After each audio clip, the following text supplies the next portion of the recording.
Hudson Swafford, thanks for joining us, a past champion here. You won in 2020. Just talk about being a past champion and what it was like the following year, coming back through the airport and getting on site and the reception you've had from the locals. Oh, it's been great. Coming back here to Puntacana, you show up at the airport and there's probably the biggest picture I've ever seen of myself on the wall, and greeting from the locals. I feel like I'm kind of a part of them down here, and the Ranieri family, and they've just been very welcoming here, and it's been amazing kind of coming back here since I won. When you won, you shot 4 rounds in the 60s. You're the only player to have done that in all 4 events that they've had here. What do you think it is the most important part of the game that you need to be a champion here at Corrales? You need good ball control. It gets windy here. A lot of long par 3s. Par 5s aren't really gimmies. So you need good ball control in the wind.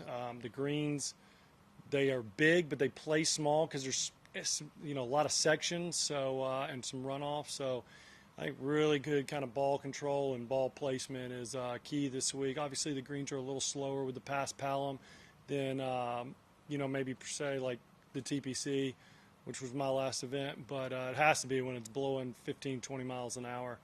So you can be a little bit more aggressive once you're on the greens, but yeah, you're just trying to hit the small sections, and if you miss a green, you want to be chipping into the wind. You don't want to be short-sided downwind. You're not going to have a chance. How would you assess the state of your game right now, coming back here to try and win again? It's good. I struggled through the Florida swing. I cracked my driver on Tuesday of Honda, and that's not what you want to do going through the Florida stretch. You got to drive it well, and I didn't play well 3 weeks in a row, but took last week off and assessed the driver situation, did a lot of good work with Craig Allen at Sea Island, and found a Titleist driver that is really good, and I'm really excited to kind of test it, competing this week. Just kind of getting ready for Augusta. I was going to mention that you won earlier this year. American Express gets you into Augusta, and it was pretty unique when you won in 2020 with the COVID situation that this tournament, by winning that, made you eligible to get your second start. So this will be your third at Augusta National. What have you learned in the 2 trips that you've made there in that tournament to put into practice to maybe contend in April?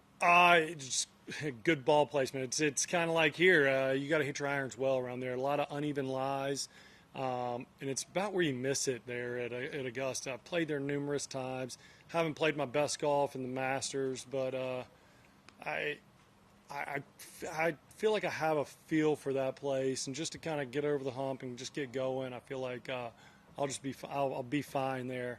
So I'm looking forward to it, getting back and being competitive this year for sure. But game feels good. Like I said, the driver thing's kind of held me back the last 3 weeks, and that's been really unfortunate because you got to drive it well in Florida. I don't care who you are. Like you got to play from the fairway, and that's kind of what sets up the rest of my game. Honestly, it's one of my strengths, and to have that happen, it's unfortunate. I kind of struggle there, but it's just all part of the game. So I'm looking forward to this next stretch of golf, and then get to take off after Hilton Head and have a second child, so I'll have a little break. Nice. When you reminisce about your victory here, what's the most outstanding recollection of what happened that week?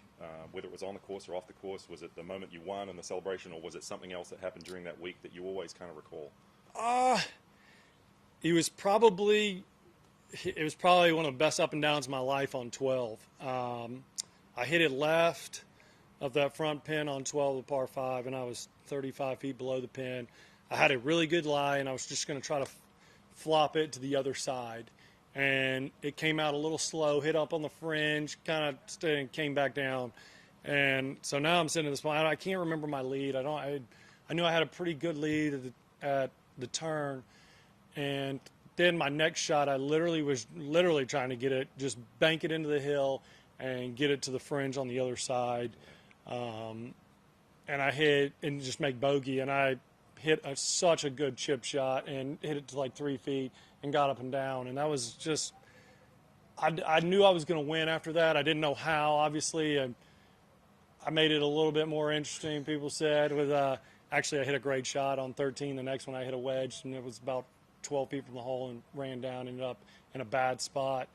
And but when I got that ball up and down, I knew I was going to win. I just didn't know how. I didn't know what was going to be the end result. I didn't know if I was going to make a putt. I didn't know if I was going to win by 4, but I felt pretty good about my game. I just knew that I was going to win. Was it almost like a sense of calm and a confidence? Yeah, it was. It was. And I really hit a lot of good shots coming in, honestly. Even though I made double in the next hole when I won there, I still was super confident in what I was doing. I hit a lot of good shots. I lipped out birdie on 16. Obviously a great 6-iron on 17 that set up for one shot. And then I hit a great drive on 18, good pitch and wedge. That came up a little short of where I thought it would, but had been putting beautifully all week. So, made that 8-footer. And it was a relief, too, because I was on a medical at that point, had foot surgery. I was only like 20 points away from locking up my card with maybe 2 starts left, and I elected to restart and take my 7, and hadn't played great, so I needed a good solid week coming here, and then, just to play with that, and knew my game was good, but was putting a lot of pressure on myself because of the medical, and to come out and do it, it was super rewarding. Do you feel like, given all those circumstances that you just mentioned, that this might be one of the best victories you've ever had in your career so far? Absolutely. Yeah, no, absolutely. What was on the line, but I've always feel like I play better when my back's against the wall as opposed to when I get kind of comfortable and I get, there's kind of next week. You know what I mean? I get a little lazy and not locked in sometimes, just mentally, but it definitely was. It revamped, and then win 13 months later or whatnot, and again, and just watching the improvement, and it's nice for sure. So when you were the champion here, you get the traditional hat and the Chacabana, the shirt. Oh yeah. What can you tell us a story about that? Where is it? Have you bought it out since then? I've definitely worn the hat since then, around the house, maybe on Halloween. But I think I wore the shirt one other time. Maybe at a celebration party at home, but it sits in my closet. It's definitely no offense, I'm not going to say it's the prettiest shirt, but it definitely is a meaningful shirt to me because, man, it just kind of jump started everything for me. Perfect. Couple more. You were in your 30s when you won here, and every other champion's been in their 30s. Do you think there's a reason for that? And secondly to this question, what sort of chance do you give the guys in their 20s this week playing here? Oh, I give them plenty of chances. The young guys are ready to, they're unbelievable, the talent of young guys now. Like I always talk about when I first started on tour, I think the average age was maybe 32, 33, and I was 25, and now that I'm 34, I think the average age is like 26 on tour. The game's changed. I keep seeing headlines about rolling the ball back, but it's really just athletes playing the game. Like the game has changed I think because of Tiger Woods' fitness. When he was young, everybody saw that and saw what he could do, and he's implemented a pretty strict regimen. There's athletes playing the game now, so I think anybody in their 20s has a chance. Do you think the fact that everybody's been in their 30s is winning is a coincidence, or do you think there's a factor of experience that helps a little bit? I think when it gets this windy, and winning scores on tour, like I want to say Joel Damon won with 12 under last year, something right in there. So you can get a little impatient in your 20s. You hit a lot of good shots. You don't make putts. It gets a little grainy around here with a pass palm. You can hit a lot of good shots, and then when you get those holes into the wind or crosswind, it's tough. It's tough to judge. So you got to be patient here. Yeah, you can reel off a bunch of birdies, but you can make a lot of quick bogeys here too. So, just staying within yourself, being patient, and over 72 holes, seeing where it is. And the biggest thing is just try not to get ahead of yourself in this wind. Yeah. It can play tricky. In all your trips here, what do you think the best thing you've ever eaten is? Oh, man, I've had a lot of good meals here, a lot of good seafood meals. Tell you what, I went to Tortuga Bay last night and ate at Bamboo and had an unbelievable seafood risotto. But I've had a lot of good meals there. I've had a lot of good meals at the West End. But that was right up there with it, yeah.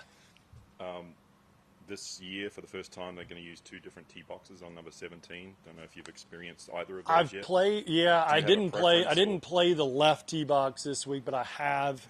I want to say maybe my first year here. I kind of like that right tee box over there on the water.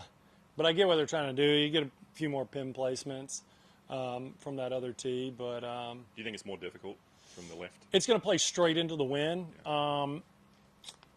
It'll play longer, but I think it will play, I'm not going to say easier. I just don't think your misses won't be as bad as, a crosswind per se. I think it'll be easier to maybe hit the green. You're one of the kings of Corrales. It's kind of a cool moniker. Yeah. What do you think of that whole concept for this tournament, naming their past champions the kings of Corrales? It's great. When you get on property, you just kind of get, a different welcoming than, other places that you're past champions. The community kind of gets into it. The owners really take to you. Just actually played with them in the Pro-Am. So we had a lot of good laughs and good time. So it's a different feel when you're a champion, and especially in a different country. I mean, people just love you and kind of flock to you. You get a following, and it's fun.